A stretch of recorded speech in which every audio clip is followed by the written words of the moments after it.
Good day, everybody. What is it, afternoon? No, it's 1 o'clock. 1 o'clock exactly. And it's 8th of November, 2025. It's Saturday. Losing my voice. Yes. And, well, I'll start today off talking some news about Candace Owens. I can't seem to. I'm going to walk down this way. Actually, it's going to be a little bit of a repeat of where I was walking yesterday. But I don't know. Because I forgot cat food.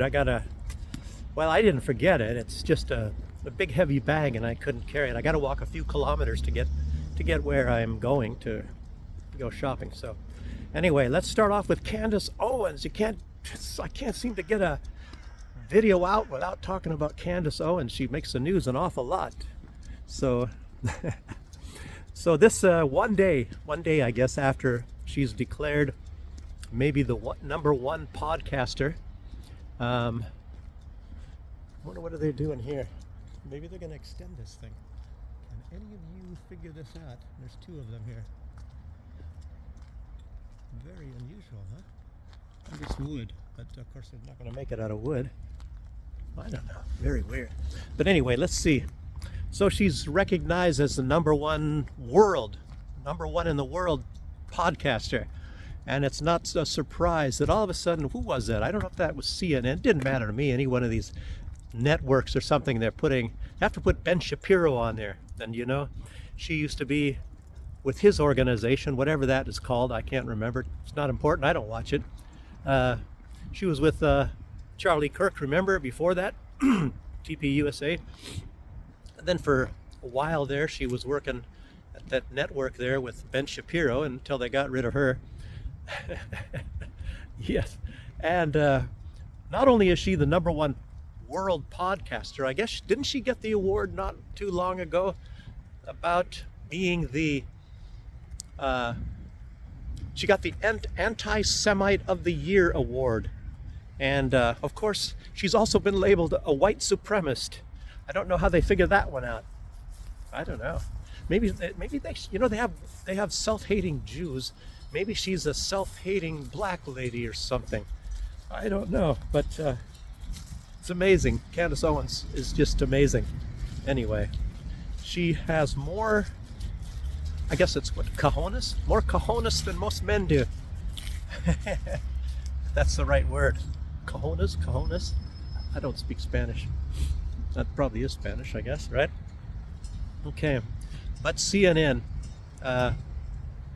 they also came out and they're calling her an extremist. Incredible, because she has stated the obvious. I mean, it's strange. What about all these other people? I guess everybody is an extremist that says this. I guess that's the message there. And she says that our government is occupied by Zionists. Now, where did she ever get an idea like that? I mean, gosh, you can't even imagine that. Why is it every time I come to a crossing, there seems to be a car coming up at the same time? Okay. I think that was ADL. ADL that said she was a Anti-Supremacist of the Year award, or whatever. Gosh, I don't know. It's very strange. This is like this, what do they call this? I've been saying this, and the Chinese, actually the ones that came out from a university, and they're calling this cognitive warfare. They come up with these labels and things, but of course that's a lot from the left. What was it they did to Liam Neeson? Liam Neeson said, one time he came right out and he was saying, I think he had somebody in his family, I don't know if it was his daughter or whatever, or something happened, and some black people or something, some black guys, I don't know, were doing something, or whatever, harmed his family or something in some way, and he came out and he was shocked. He was doing this because he was shocked that he started to hate black people because of that. And basically he is admitting, that's the wrong way to feel. So anyway, the left, what did they call him? A racist or something like that? I don't really know. But I guess he's still doing movies and things. So it's sort of like what, Mel Gibson, didn't they go after him too? I think he was drunk or something sometime and he said something about Jews or whatever. And didn't he call some policeman sugar tits or something like that. I guess he's an anti-breast man. He's an anti-breast man. Oh, maybe he's going to get the anti-breast man of the year award or something like that. An extremist. I don't know. You know, glad these people don't speak, understand English, because who knows what they would say to me. Maybe I get hit. Maybe they think I'm talking about breast Belarus or something like that. I don't know. So, yes. So all this time, you know, Candace, he's just talking the undeniable truth. But you look at somebody like admittedly, like what's that guy's name? Ted Cruz. You know, and he says he misquotes scripture. It doesn't even say that in scripture. I don't even believe everything that's written in the especially the Old Testament. Obviously, there's a lot of stuff that is absolutely true and tremendous wisdom, and all. I have to keep putting in those qualifiers. Everybody otherwise would think that I hate everything about that. So, anyway, I wonder if those are the same girls that made that face at me yesterday when I was walking over there. But anyway, what was I at? Oh, Ted Cruz misquoted scripture, and he said, "If you bless Israel, you will be blessed," which doesn't say that in there. And I think it has something to do with Abraham. And isn't Abraham also somebody looked at very favorably in the Muslim church? Yeah. I know that Jesus is honored very highly in the Muslim church, and most all branches of Judaism hate Jesus. He's one of the most hated people that ever lived, as far as they are concerned.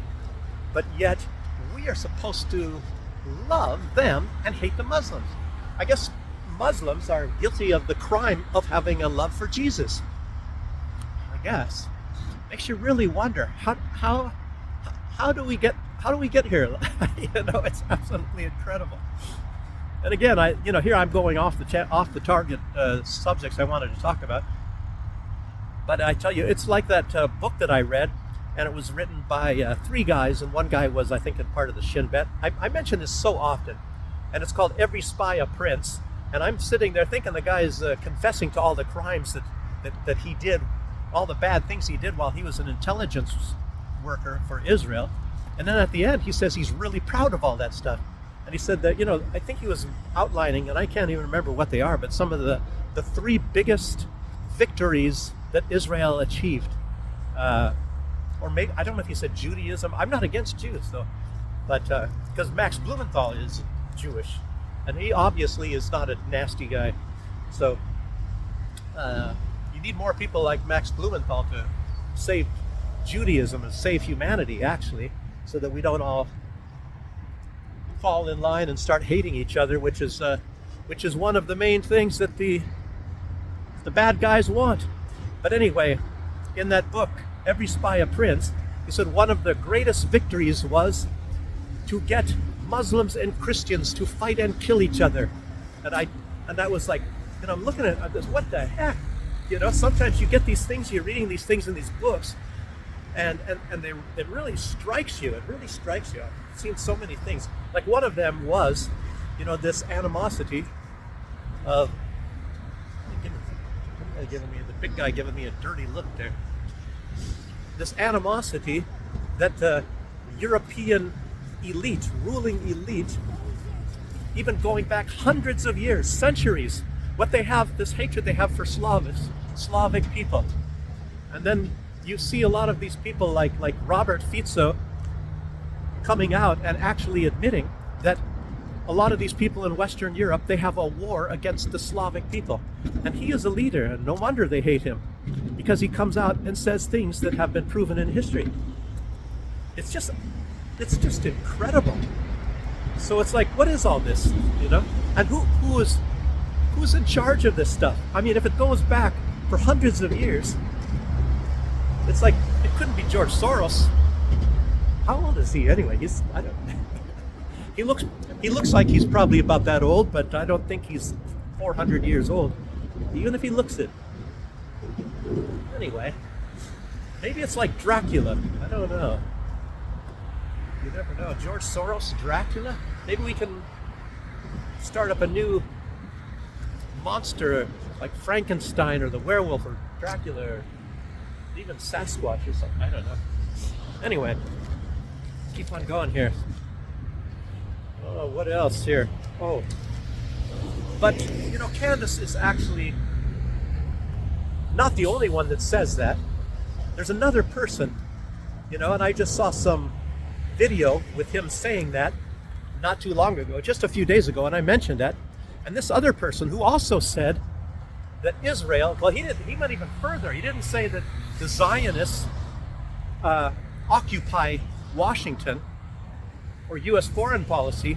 He actually said that the Zionists control Washington. They control the government of the United States. And this person, what's his name? Benjamin Netanyahu. Benjamin Netanyahu. And there's even other people that said that. There's a guy, he was also at one time the leader of Israel. His name is Ariel Sharon, and he pretty much said the identical thing. And who's this Ahid? No, I don't think he said it. Another guy. He was I don't even forget his name, but he was in charge of Israel. He was the leader of Israel for quite some time.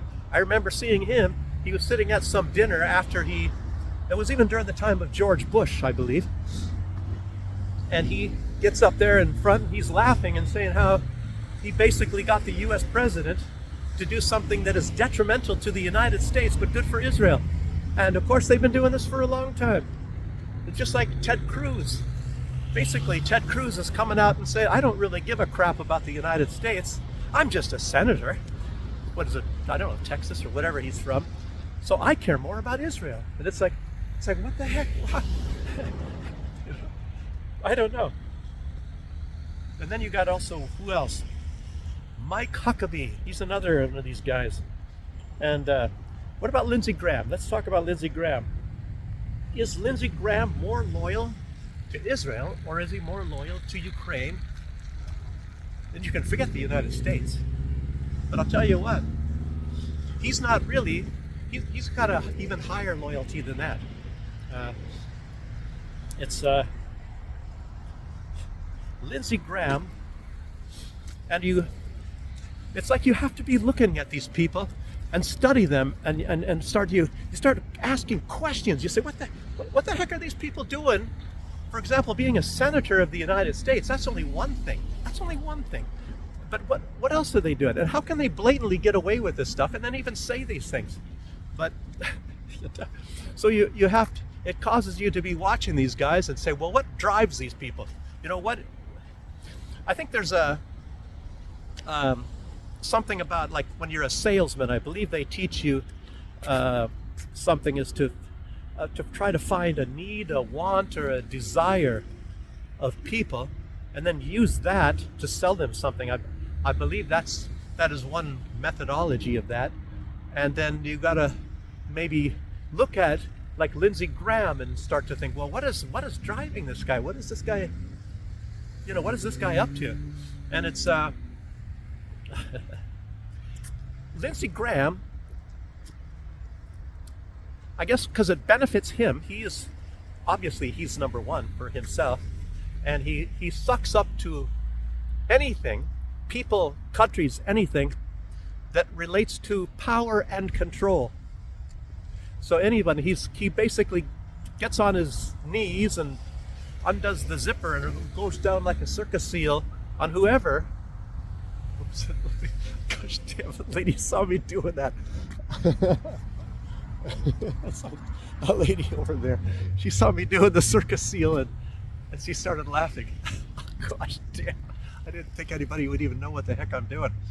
But anyway, he does that. He goes and does the circus seal on either Donald Trump or Netanyahu or the whole country of Israel. So drawing a lot of attention like this right now. A lot of people looking at me.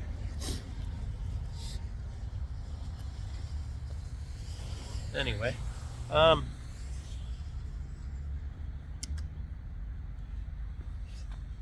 so money and power. It's actually control and power, what I said.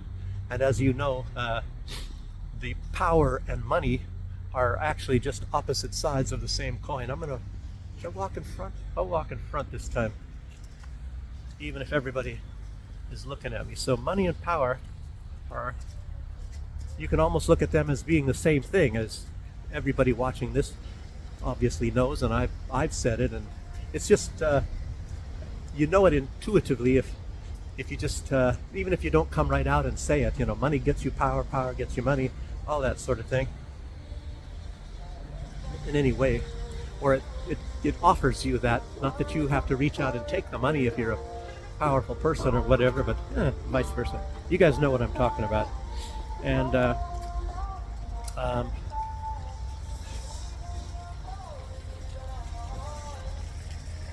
okay, wait. But you're looking at these politicians, maybe even celebrities, they're all sucking up to each other anyway, and it's like a big clique.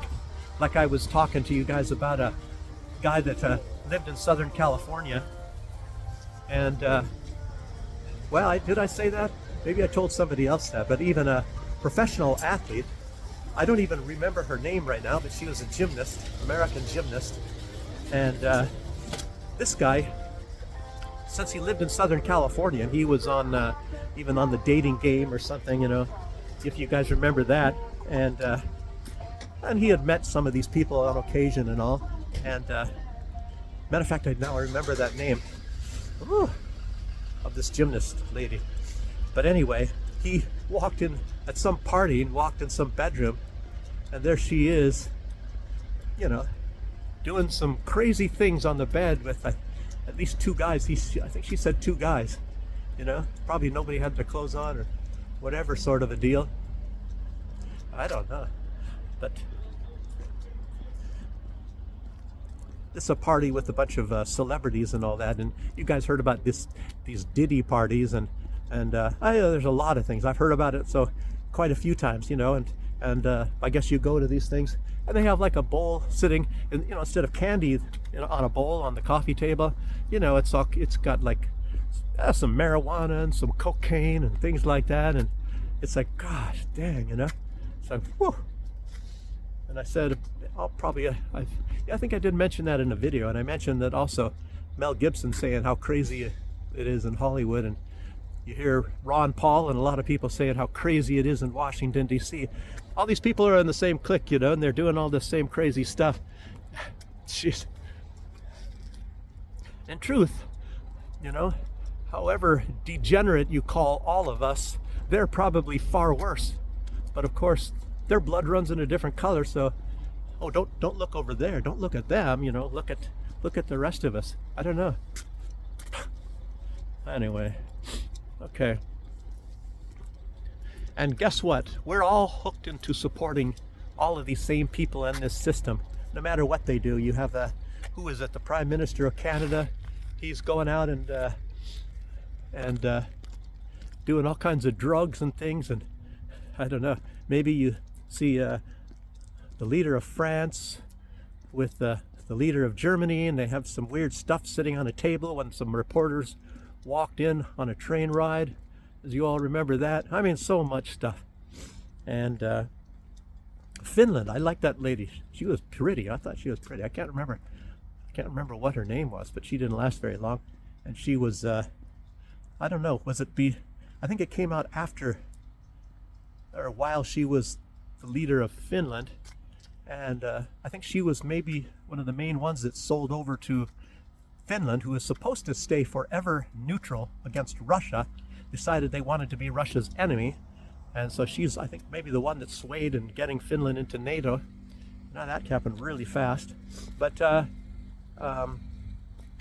anyway, there was film footage of her, I guess.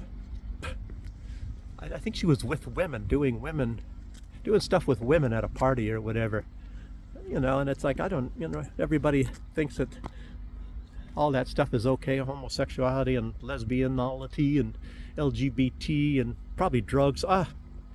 It's so much of that anyhow, but no big deal. You guys get the point. In Hamburg, Palestine activists chained themselves to a railway demanding Germany stop sending weapons to Israel. So you have to remember, it's not just the United States flooding Israel with weapons, shipments of weapons and weapons and weapons, and giving them all these, well, not, I think, no, actually they do give them. It's not like what's going on to Ukraine at the moment with Donald Trump. In a way, he's charging, I guess, Europe. Europe supposedly buys them. And then Europe, I don't know, are they selling them to Ukraine or are they just giving them? Nobody really knows, but anyway. But anyway, Israel gets all this stuff free of charge. And you know that Germany does too. I remember when I saw this article, I remember, yeah, I remember that. Because what happens in Germany, if Germany does not give weapons free of charge to Israel, the trucks are starting again. If they don't give them free of charge, then they're called anti-Semite Nazis. And this goes even much further into a lot of other things. It's like a lot of these, I think there was some, what do you call it? Some firms, I believe in Stuttgart.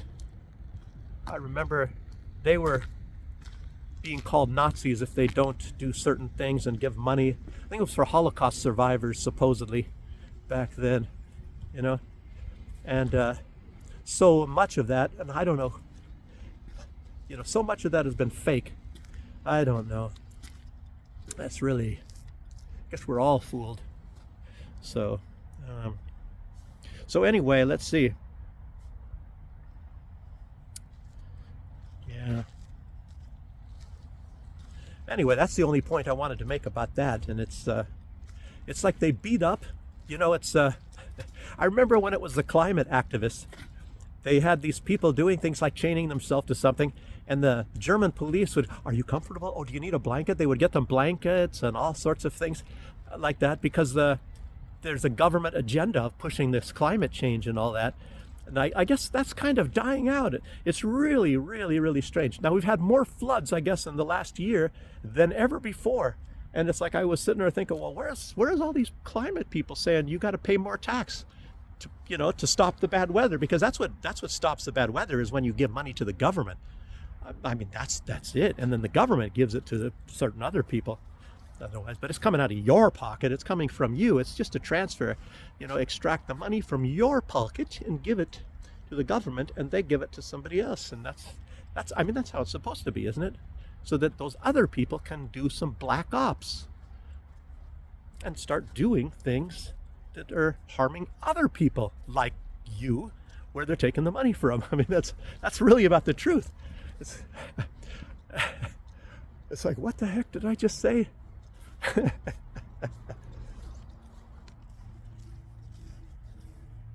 the heck? Look at this. Coronavirus. What is this? I don't understand. I'm not even going to touch this thing. Do you guys see this? It's a mask. Coronavirus mask. Some piece of metal. But I don't know what the heck is all about. Well, I call them a coronavirus mask. It's one of those paper masks that do nothing to stop anybody from getting coronavirus.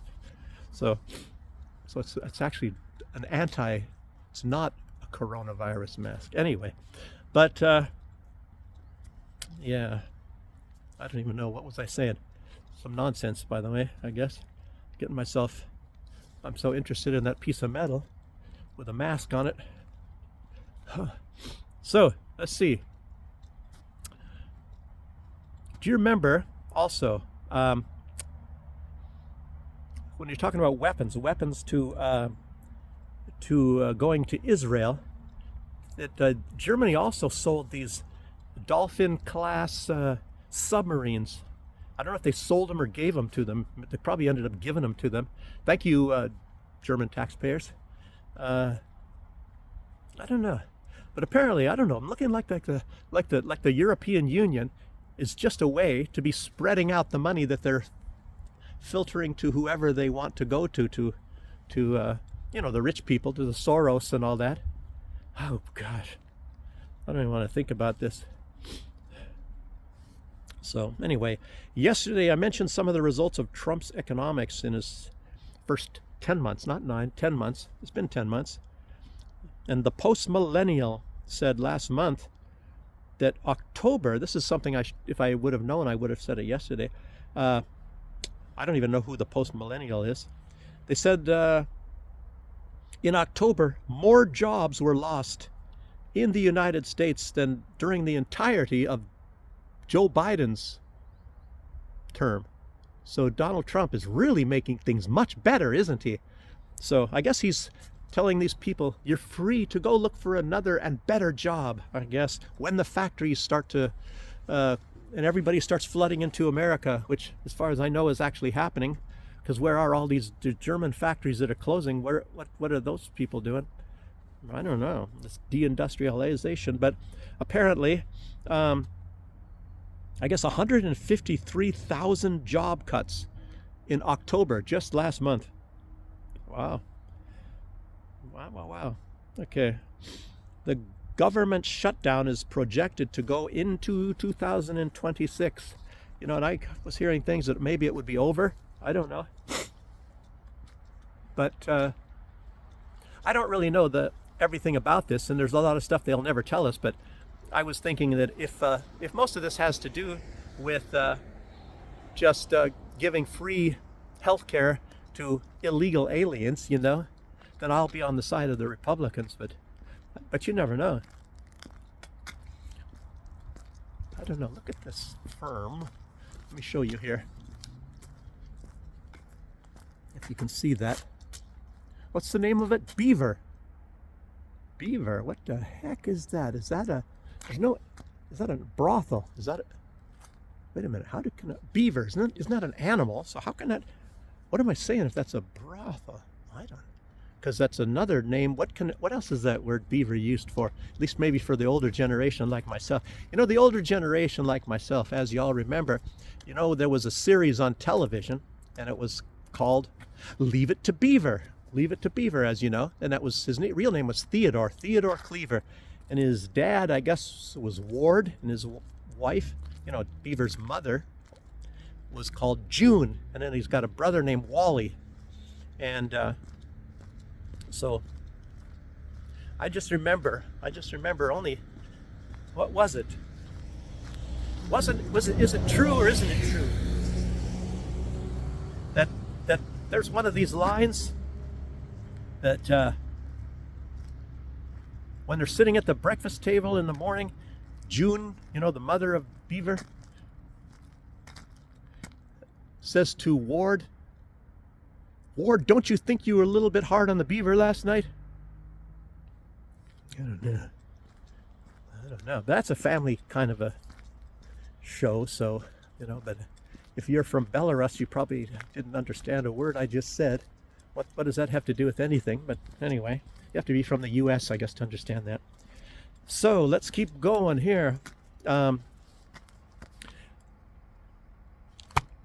As you know, Donald Trump, he's making a complete boycott of the G20 in Johannesburg, South Africa. And he said it's because of the government's killing of the white people. They're killing white people. You know, if it was George Bush, Biden, he would have thought that's a fantastic idea. But I don't think, you know, as a matter of fact, South Africa said there's nothing like that happening, really. There probably was. I remember there was reports that there was.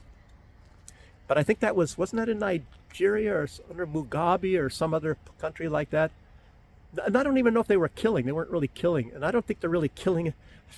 I don't know. But anyway, you know Donald Trump, it's like, what was it? The Nigerians are killing the Christians.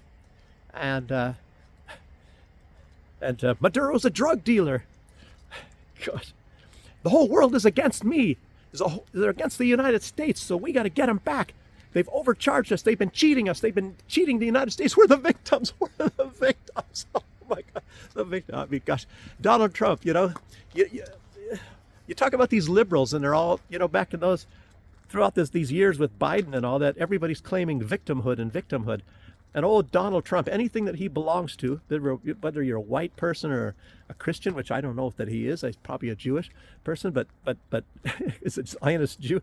But any little thing that he belongs to is like he's out to protect them all over the world. So And even though it's not even true, but I guess what he's actually doing is, somehow to get some kind of a advantage or money or some leverage, and you know how that is. And he hates the BRICS, and he's come right out and said he's going to destroy the BRICS. A lot of times it's very strange. Donald Trump, he actually comes and says this stuff out loud, and then you kind of watch that he actually does that. And then afterwards he sits around and brags about it. It's almost like when he was saying, about Ukraine. Obama sent blankets, and I sent javelins. But yet it's Obama's war. So Obama was sending blankets, and he sent javelins, and after his first term came Biden. Well, who's actually the one that started it? So is it Trump's war, or is it Biden's war? I think it's Trump's war. It sounds like Trump's war. He's the first one that started sending them weapons. So, but no, it was Biden that started it. Or is it? It's amazing how he has us all fooled into thinking that it was Biden's war. And well, maybe Biden started it. He started it actually before, but it wasn't sending the weapons. Biden, as everybody says, he was actually the real president of Ukraine, and they said, I told them to fire that, and son of a bastages, he did it, so he's deciding, remember Victoria Nuland, she was the one that was deciding on who will be in what positions in the Ukrainian government. She was bragging about it with the American ambassador in a telephone call, and that was resurfaced, and we're supposed to all deny that actually ever happened. And she practically shared offices with the Soros people. They were right on the same floor, and they shared the bathroom and all that together. So they were working hand in glove, or hand in hand, and in two hands in two gloves, and hand in hand. So really. Okay, what else?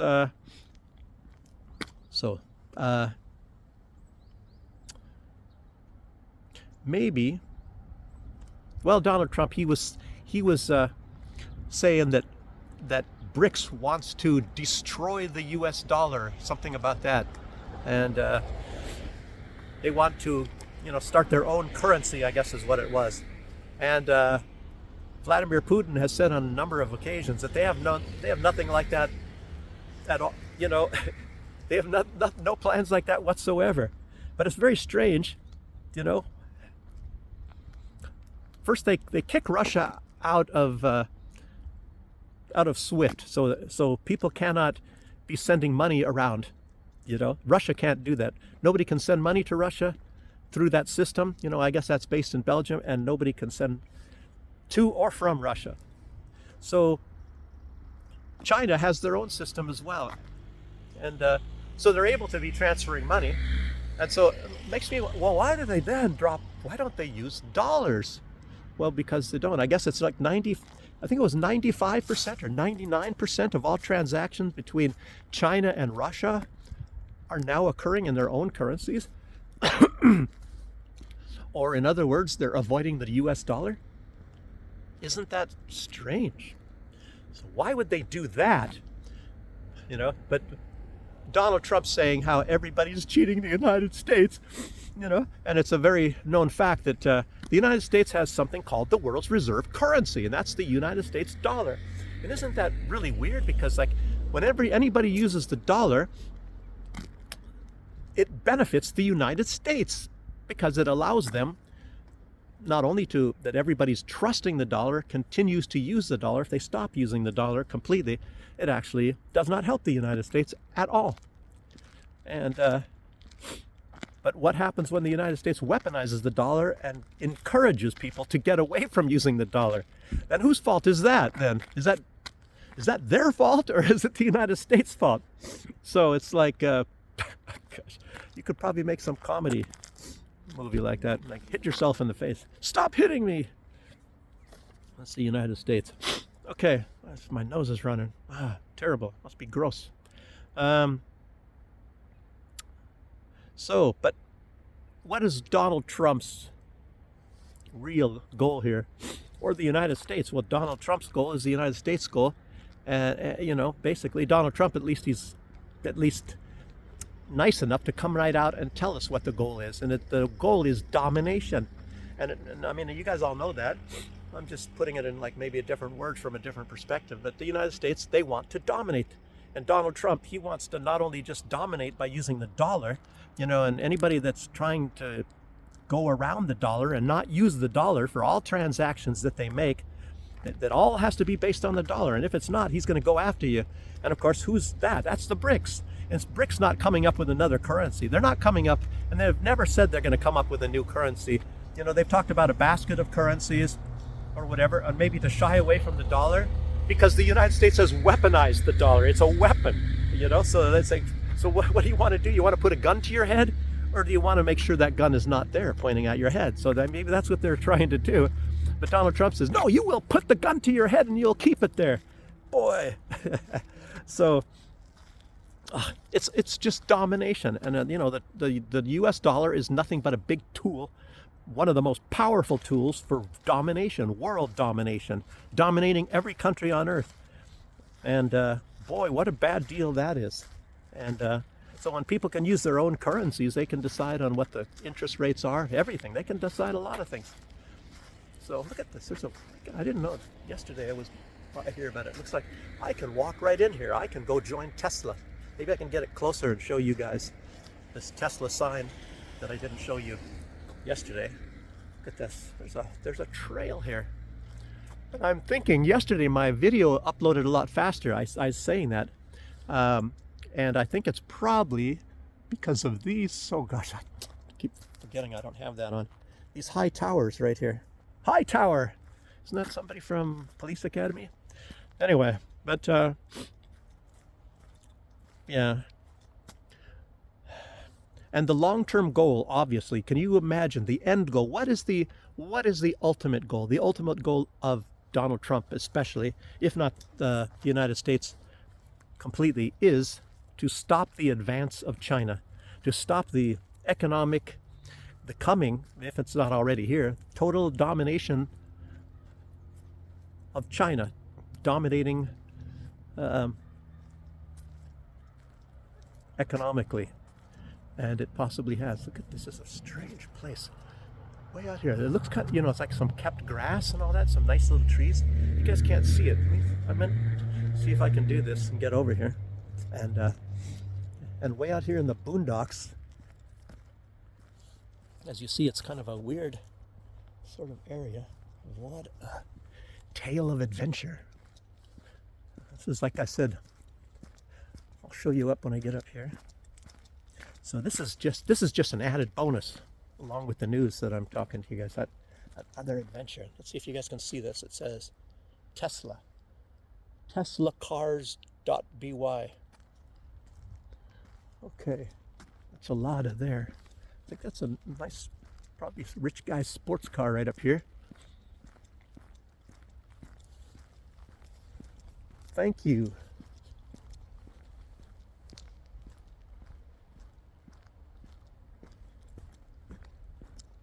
It's probably a Tesla, I can imagine. It's got a soft top. I'll bet it's a Tesla. Let me see. I'm probably not even supposed to be here. It's an MG. I haven't seen one of these. Electric MG. Wow. And a Mercedes. Wow. Nice looking car there, baby.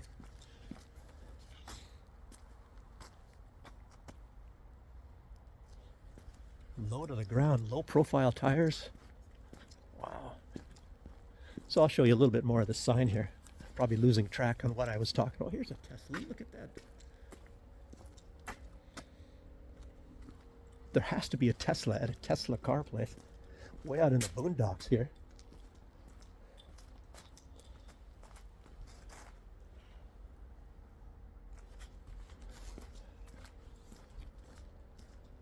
Something tells me that sometimes they have a little cafe here. Huh. Strange friggin' place. I don't know, man. With nothing going on here. No people. Well, maybe because it's Saturday. But let's see. Domination, control over China. And of course, one step on the way to dominating China, of course, or BRICS, destroying BRICS, and destroying any kind of a domination of China is to go after China's friends. And as you all know, that's what they're doing with Russia. They're trying to get rid of all of the people that buy Russian oil, including China. But Donald Trump didn't even try, apparently, on his trip to China. But he's working big time on India. And if you notice one thing about Donald Trump, he comes right out, he says stuff, and he thinks that when he says stuff, it is the truth. Just because he said it, that means that's going to happen.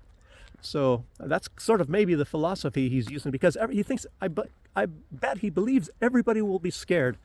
And if Donald Trump says this is happening, then you better comply. You better comply, or else I don't know what. They're going to bomb you, going to tariff you, or whatever, But no, Lukashenko's an authoritarian, not Donald Trump. So, oh boy. So I think that's maybe a little bit what's going on with India, because Donald Trump said India is not buying Russian oil. But it turns out that I just saw some figures and it said that India is still buying Russian oil. So Donald Trump wants things to be true just because he says it's true. It's like the United States has more nuclear weapons than Russia, even though they don't have more nuclear weapons than Russia. And the United States has the most powerful weapons in the world, which I guess he's saying is the submarines. But nevertheless, Russia has also incredibly powerful submarines that have some advantages the United States submarines don't, and maybe vice versa. So Donald Trump, I guess you call that wishful thinking, wishful talking. What else? Okay. What else do we have here? China's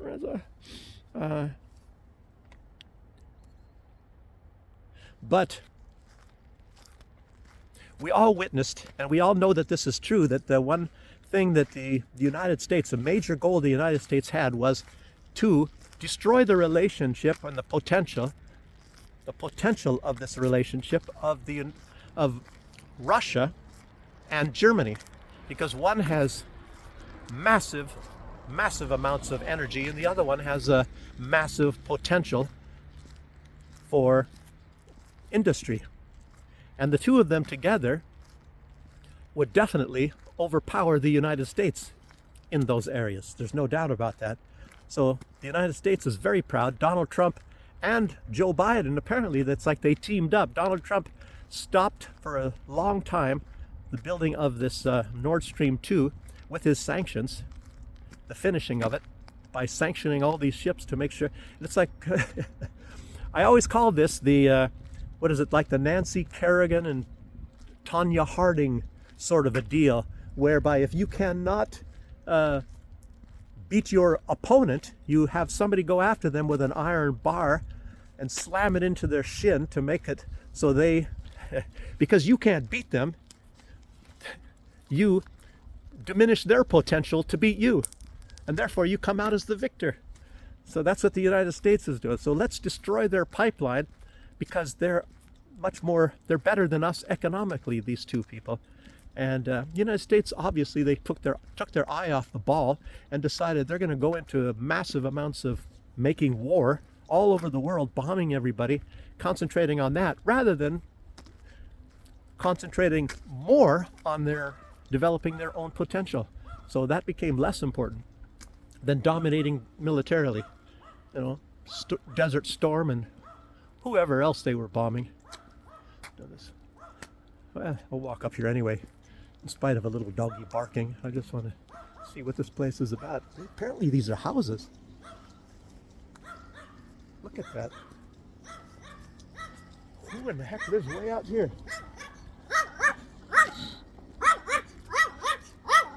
Somebody mowing their lawn out there.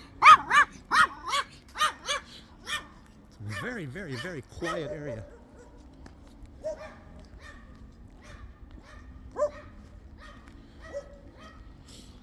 It's an incredibly ugly house, but kind of a nice area. Look at the nice yard on an ugly house and a nice yard.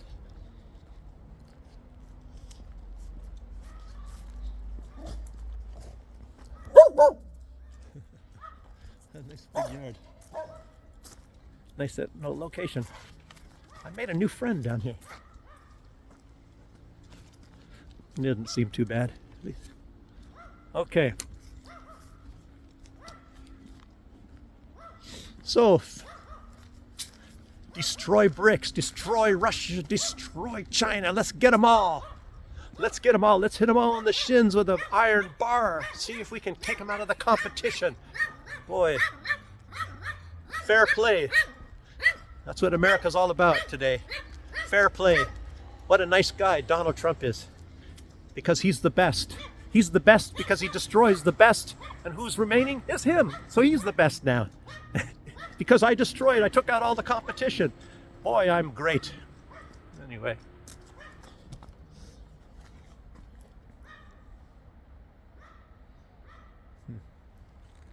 Don't know what these berries things are. Okay. So anyway, double team Joe Biden and Donald Trump. Can't say they can't work together. Democrats and Republicans, right? Okay. And it's very strange. A strange thing happened yesterday. As you all know, Viktor Orban is in the United States, or at least he was yesterday, and maybe he still is today. And Donald Trump, he just approved that Hungary, it's kind of strange, that's over there. It's really weird. Donald Trump has to approve for Viktor Orban to buy Russian oil. Is Donald Trump the leader of Hungary? Huh. Anyway, so this kind of lets you know how this all works out. You kind of go with it and you're thinking, well, that seems, that's pretty nice and all that. Then you start to, well, how does it that Donald Trump gets to say it and not Russia and Orban, as well as who are these transit companies or countries where the oil runs through? Which I don't know what their say is anyhow. But so Donald Trump said that Hungary is allowed to continue buying Russian energy through the southern Druzhba pipeline branch. And but also right before that was said, Zelensky was on a video and he was happy, really happy, and kind of like bragging that Europe, I think he means, for the most part, he means Hungary will not be getting any Russian oil. And he was really smiling, just like he was smiling when somebody was, I don't know if it was Fico, when Fico accused him of blowing up the pipeline that went to Slovakia, bringing Russian oil from the Druzhba. And Zelensky thought that was really funny, so he was kind of smiling and laughing when he was accused of that. And yesterday he was smiling and very happy and laughing as well, saying that Hungary's not going to be getting any Russian oil. So, nice guy. And now Trump approved of it. So this is going to be really interesting to see if Hungary is able to get this oil. Does that mean that Ukraine is in charge, or does it mean anything else? So it's going to be really interesting.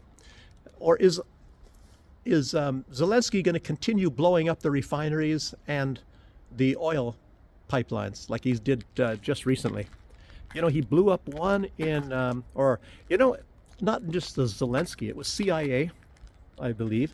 I don't know if the MI6 was involved, but it's already been determined that it wasn't just a one-person thing, and it was a CIA as well as the Ukrainians. I don't know, SBU. So this stuff is fascinating. It is so fascinating. And Donald Trump, he goes back and he goes forth and he's going this way and he goes that way. And then while he's dealing with Iran, for some sort of, the dealings, the peace negotiation or something like that. And then he bombs Iran. I got something more to say about that one too. So I hurry up and go through this stuff without showing you guys the scenery around here so much. Maybe you're not that interested. But anyway, so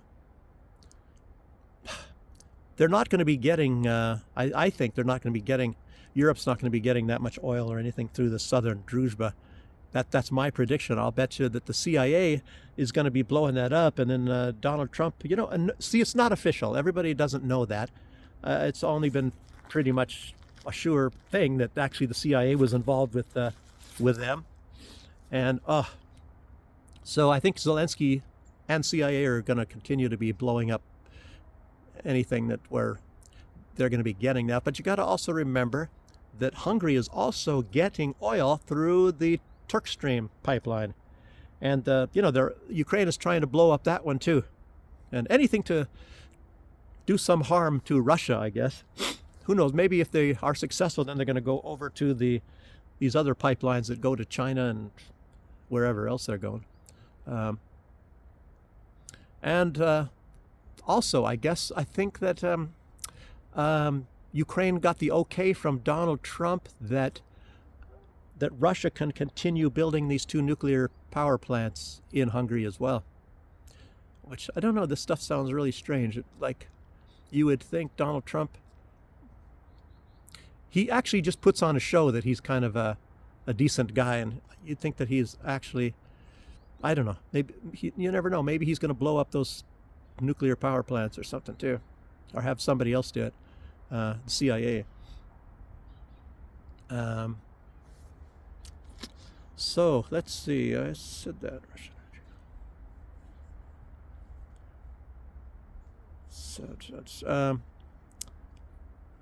Okay, let's talk about Mamdani. So Mamdani, like I was saying in other things, he seems like a humanistic type of guy, and I don't know about how he is as a as a governor. Some lady's coming here, so I'm distracted a little bit here. She's walking. Pretty lady. Anyway, that's why I was distracted. But what is he promising? $30 an hour for minimum wage? It's like, dang, I'm going to move to New York. I'll try to rent one corner of a room with 4 other guys, because there's 4 corners in the room, and I'll just sleep over there, and I'll work for a year, and I'll come back here, and I can live for 4 or 5 years in Belarus just on the money I save, And of course you can't live in New York City. You got to live probably in Jersey somewhere. So anyway, strange. I'll bet that lady, she lives down here. Now look at this weird place here. Look at it. It's kind of industrial sort of an area. Who has a house in places like this? It's really strange. Damn, it's actually quiet, but it's actually not so bad, I don't find it bad at all. Look at this house. It's also not very nice, but I'll tell you what, it's really quiet out here. Unfortunately, it's pretty far from any public transportation. You got to be rich enough, I guess, to run a car. Anyway, I told you I wouldn't get off like this, but anyway. Okay. What else? Mamdani, $30 an hour. So it sounds really stupid to be doing that. So how is he going to keep the prices down for the poor people when he's paying or making sure that businesses pay $30 an hour? The business seems like they go out of, I don't know how much minimum wage is in the United States. And I don't know how much you get paid if you're in New York working in a McDonald's or something like that. Seems like it wouldn't be very, I don't know, very profitable. You got to do a lot of business to be making up for that. Anyhow. So who knows? It might just be a fiasco. And then you got all these billionaires going after you. I don't think he stands a chance, to be honest with you. He can be as much of a decent human being as possible, and everybody's saying, oh, it's gonna be all Muslim and everybody, which I don't think so. He doesn't sound like he shows any preference for any type of people at all. But I guess one of the things, there was somebody putting out a video, and it was very interesting because this person put something out, and it was now this is going to be some fascinating stuff if you're into civics and things like that. But she said that this Mamdani is a very, very Christian guy, even though he's a Muslim. But it's that's what I was trying to say also a little bit earlier in this video, that Islam and Christianity are very, very closely linked, and it's Judaism is actually a little bit more distance away from Islam and Christianity. It's more foreign to to Christianity than Islam is. But we were all fooled into thinking otherwise, you know. And then they have this word like Judeo-Christian, and a lot of people say that's just a contradiction, you know, of two words putting together that contradict each other. In a way, it does, because one loves Jesus and the other one hates Jesus for the most part. So, anyway, but the Muslims also love Jesus, I guess.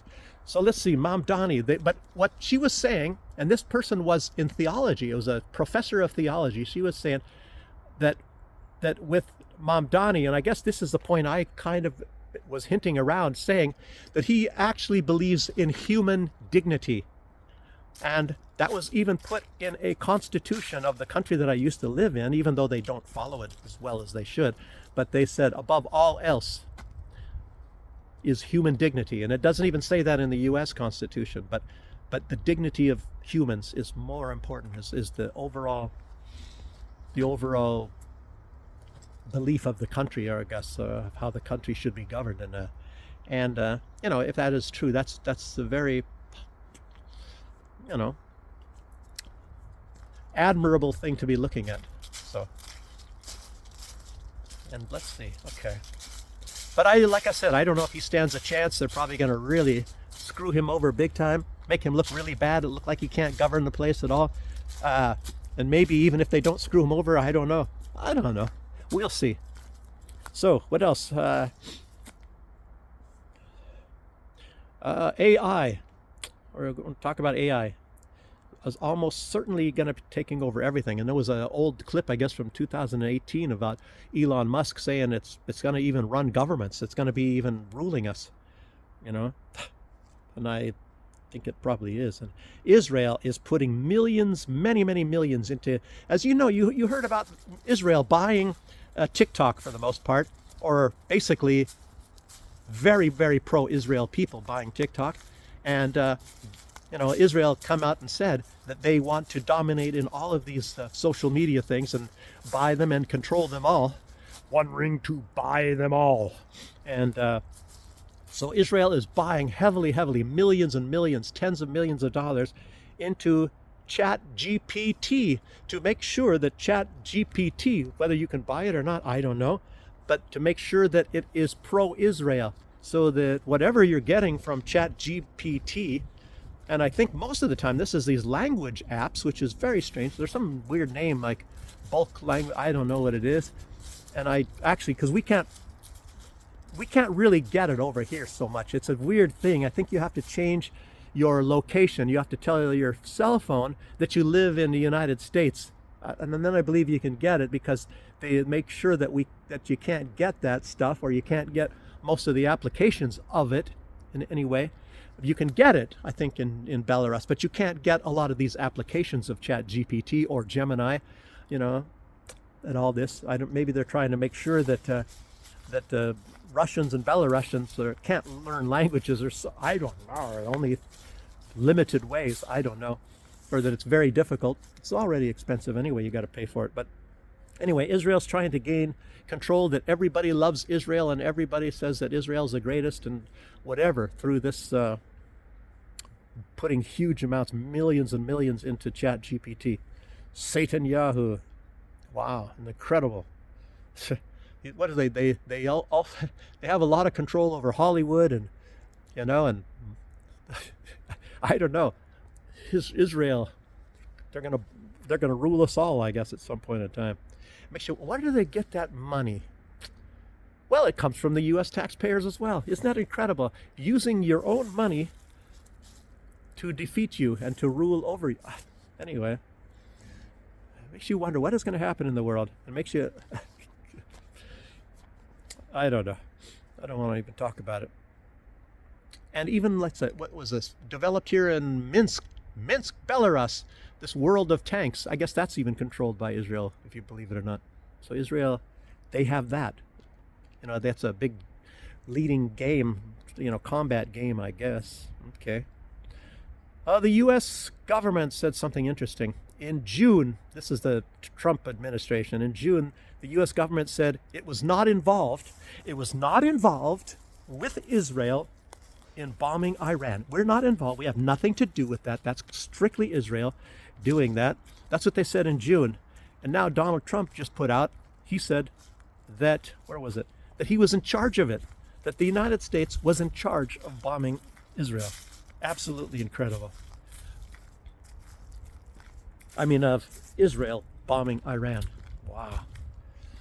It's unbelievable. So, liar, liar, pants on fire. So that just shows Donald Trump and I guess Marco Rubio put it out officially, not involved. Nope, we had nothing to do with that. And even Benjamin Netanyahu, he came out and said that there was coordinated or something or done with in coordination with the United States. I believe that was his words. Isn't that just totally amazing? That they come like Donald Trump. Obviously, right there, he's caught. He's caught. That he comes out and he lies to your face. He looks at you. He lies to you. It's not just a deception. That's a friggin' total lie. He lies to you, and then he comes out and then maybe he trips up and admits. He admits that he lied, basically. Some lady was just coming by and she came from down this way here. I wonder what the heck. This is a weird type of place here. Should I go down there? I'm going to go down there, even though I think I'm almost done. So, anyway. What else do we have? Yesterday, Trump met with Orban, like I said. And again, he said that Russia is losing more men than Ukraine. You know, this was really something. They're losing more soldiers than Ukraine. And it is Russia that does not want the conflict to end. And a lot of people are also saying, you know, how Zelensky is misinformed. But what about Trump? Trump, he seems to be even far more misinformed than Zelensky. So how is it that you people listening to me and all these other people, and me, myself also, you and us, that we know more than Donald Trump does? Doesn't he have the CIA and 16 intelligence agencies to help him out, informing him of what the heck is going on in the world? It's unbelievable. It's unbelievable. Along with that, yesterday it was put out that this past week, and catch this. I remember I see these things every week. It's put out on like Sputnik at least, and it says what's happening in this. They don't mention the Russian dead. You know, I can get that from a different source, but I don't think they want me to really put it out. And it's not. It's definitely not these numbers. And I can almost assure you that that is definitely the numbers, what the source that I'm talking about. But the Ukrainian one, you know, they do put that out, and I'll say that. But this last week, in the past week, now catch this, I hope you're sitting down, they lost, 7,783 soldiers in 1 week. And I was telling you about this one bomb where they blew up they used one of these Moab bombs or whatever, one of these big bombs, and they hit this recruiting area or is a deployment center or something, the Ukrainians. So they lost a lot of soldiers there, and a lot of them, of course, were wounded. So this number that I'm putting out, this nearly 8,000 people in 1 week, that not only just dead people, but it means also people that are wounded to a certain point where they can no longer go off and fight anymore. So anyway, okay, this is just a road here. Sorry, I'm so interested in what's going on. There's a big bird nest right up in here, but look at, there's this thing here. It makes me wonder what is on the other side of here. It's long. I wonder if that's a military place. And in the distance over here, there are some apartment buildings. By the way, I am not in Minsk, and that is even further away from Minsk this way. And there's a lot of apartments over there. Interesting. I wonder what that area is. Maybe I'd have to come there sometime. Interesting. But let's keep going on this stuff here. I'm thinking that this loss of nearly 8,000 men, I guess that's, to me, that's one of the biggest losses I've heard of. And normally what you see for 1 week is 1,200 Ukrainians, so 1,400, something around that. But I've never seen like nearly 8,000. That's incredible. And a lot of this has to do, this big loss, a lot of this has to do with this area called Pokrovsk. And now you heard about these two areas that a lot of these Ukrainian soldiers are encircled in. And I guess they were saying that the mount is around 10,500 soldiers. And the soldiers don't matter as much, because look at when you see that old Zelensky, he's lost how many? He's lost nearly 8,000 soldiers in 1 week to save, whatever in one area. If you go like just Pokrovsk, I think that is 5,500 soldiers there. So he's lost more trying to, I guess, hold on to that area. And it's not for the soldiers. It's not for the sake of the soldiers. It is for that area, because that is a crossroads. It is a vital hub, and it allows. And if he loses that, it allows Russia to advance further into the northwest. I was reading this. This was based on a military analyst from Russia. Actually, two or three. They were inputting this and what it was talking about. So Russia is actually analyzing this quite a bit, and of course it was published like this. And they said what Zelensky's doing, he's trading dead soldiers for time. So he's trying to buy time, because what they're doing is they're putting up another defense, a second line of defense. And it turns out topographically and amongst other things, it's going to be less, it's going to be weaker. It's going to be weaker than the one that than Pokrovsk, because Pokrovsk is a urban center, and of course you can defend urban areas apparently easier than you can defend open fields. And Russia has a tactical advantage. One reason is that they have tanks. They can much more easily roll over those areas and destroy it, especially with their artillery, than they can with some place like inside of Pokrovsk in these urban areas, because Russia's not trying to kill civilians, not even actually really trying to destroy the houses and things like that, or trying to leave them as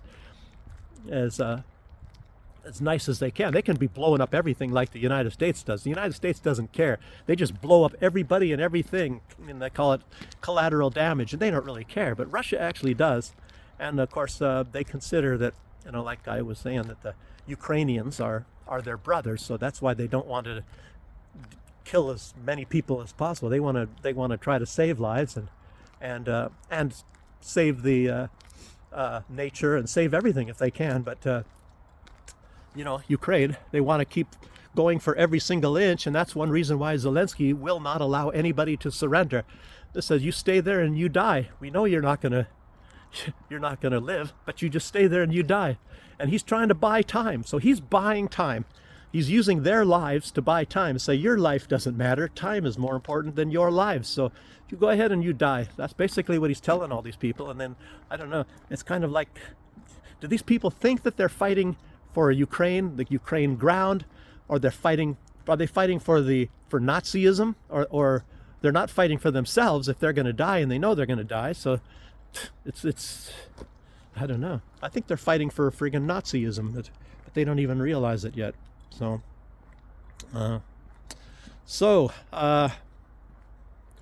like I said, they're going to be much weaker there, and I don't know. Russia's going to be able to move a lot faster after Pokrovsk goes.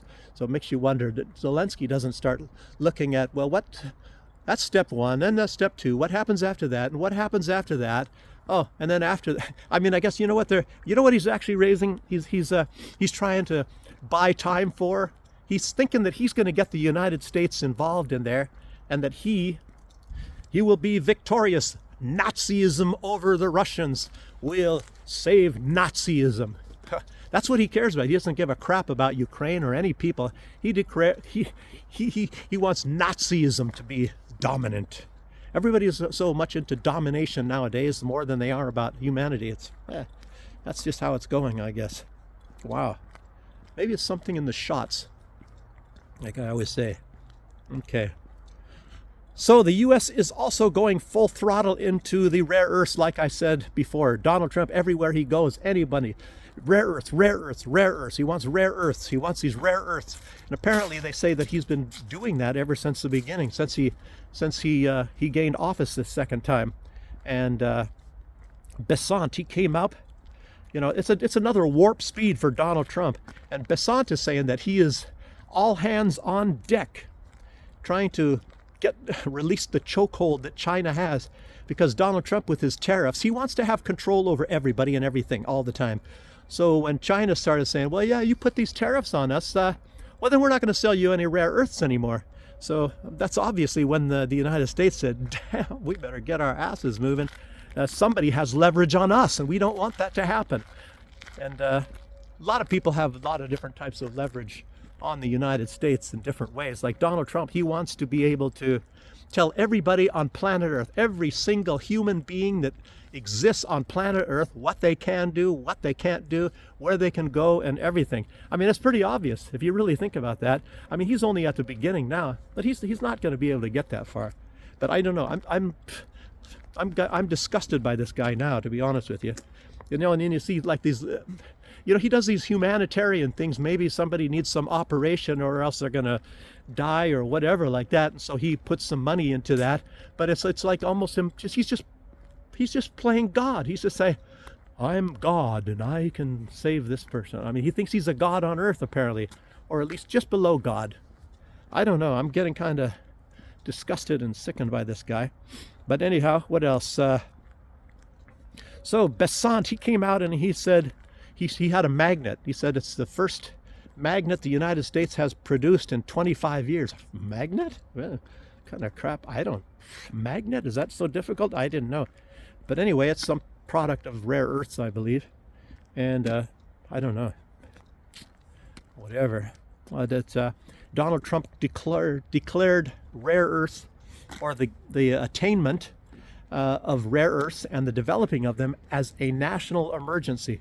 Maybe in a way that is certain, but Donald Trump, for him it is. Everything is a national emergency. That does not mean that he can dominate. So domination is the whole deal. It's incredible. And I tell you, if you think about it a little bit more deeply, that's very frightening. Okay. So now the U.S. is fully, believe this or not, is fully behind the EU using stolen, frozen assets, or stolen Russian assets. Anyway, the only one that is against it at this moment is the government of Belarus. Of course, Belarus, of Belgium, because they have this company. What is it called? Euroclear, and Euroclear will lose all their credibility if they allow, because they're holding the assets, and if they release those assets, the frozen assets, nobody's going to want to put their money in there anymore. Anyway, so yeah, we just hand them out, So, but I'll tell you what, eventually it looks like that's going to happen. What is it? How much is that?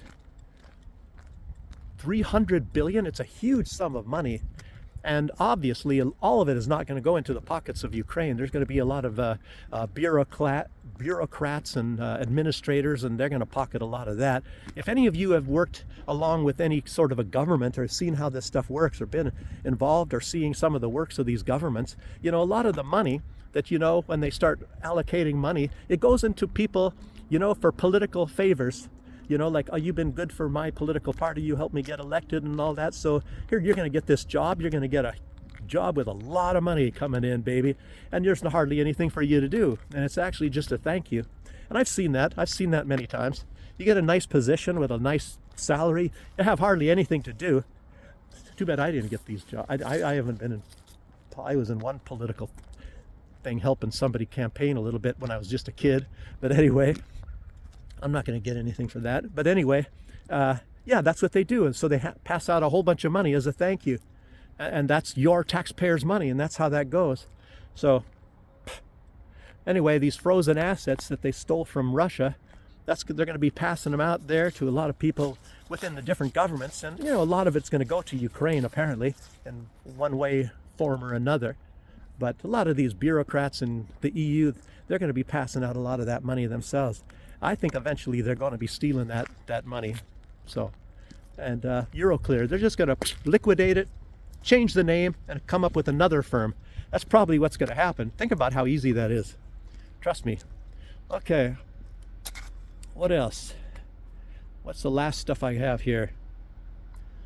But anyway, Donald Trump is now supporting all of this too. First he said it's a bad idea. Now is all in favor of it. Donald Trump flipping and flopping and going back and forth the other way.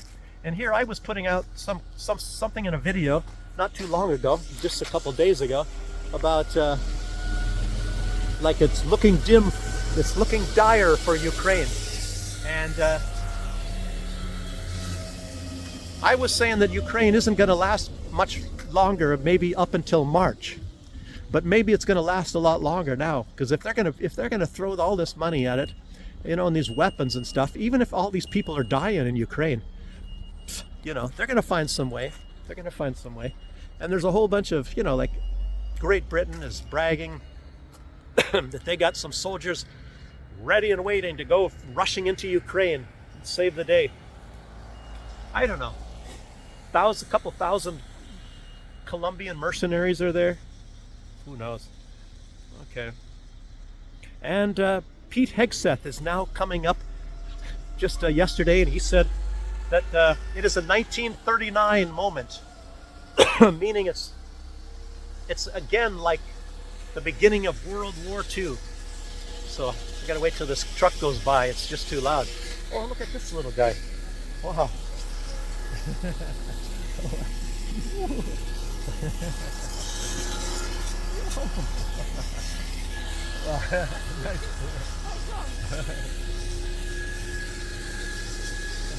A nice little furry ball. Okay.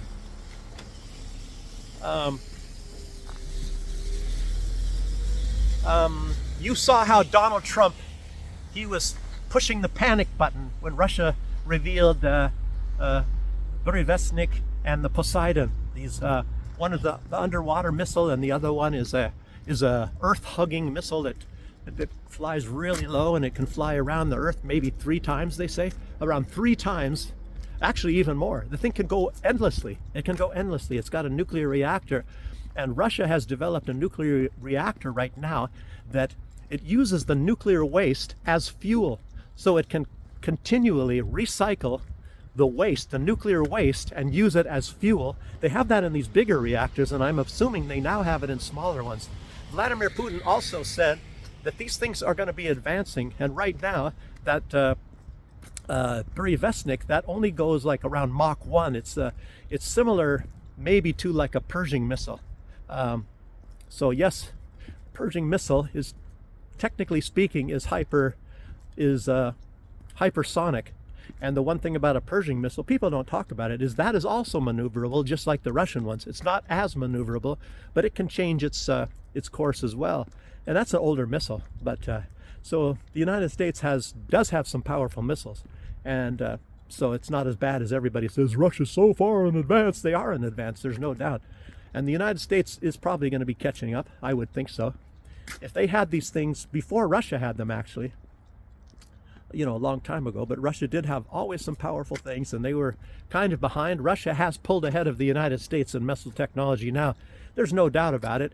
And maybe to a certain extent, so has China also, and maybe even India.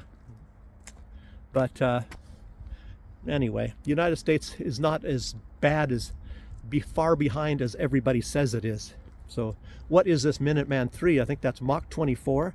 And the the Avangard, Russia's fastest, is a Mach 27.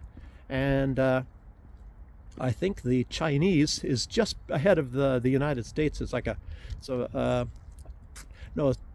think the Chinese, the Dongfang, is Mach 24, and the American Vanguard, I think, is Mach 23.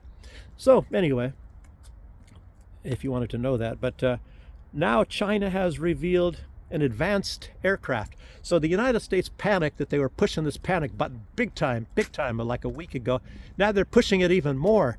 And that's one reason why Pete Hegseth is coming out and saying that it's a 1939 moment, because they're looking at all these advancements by China and by Russia, and even taking into account when they saw that the Houthis actually, doing pretty good as well, and so is Iran with a lot of these weapons. And the United States, I think they've been putting their money into just using all the old weapons and making more and more and more and more and stealing money and stuff. So now they're going to have to get their act together and start putting into research and development rather than just developing all these weapons. So he said it's a 1939 moment. And but basically, Pete Hegseth, just like Donald Trump and all these people, the world's coming after us. We are the victims. We're the victims. Oh, look at us. We're just minding our own business. And then all these people, they want to come and get us. And they want, it's like they don't seem to realize that the United States and their allies, Europe, are doing nothing but threatening and provoking and saying, well, you do what we tell you to do, or we're going to bomb you.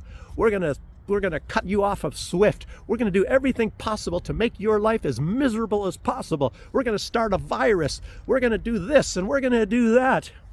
And of course, what is the response? A lot of these countries are looking back and saying, hey, we gotta find a way to get some leverage on the United States, who's doing nothing but trying to get leverage on us.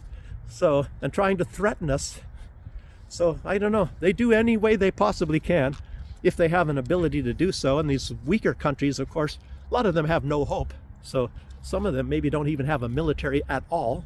Or some of them, look at like Belarus getting threatened by even the Baltic states, the little Chihuahua states, or Poland or something like that. Poland is trying to build up to be the most powerful military in all of Europe. And of course, the first thing they're going to do, the very first thing they're going to do is to attack Belarus. There is no doubt about that. And Lukashenko ain't no dummy.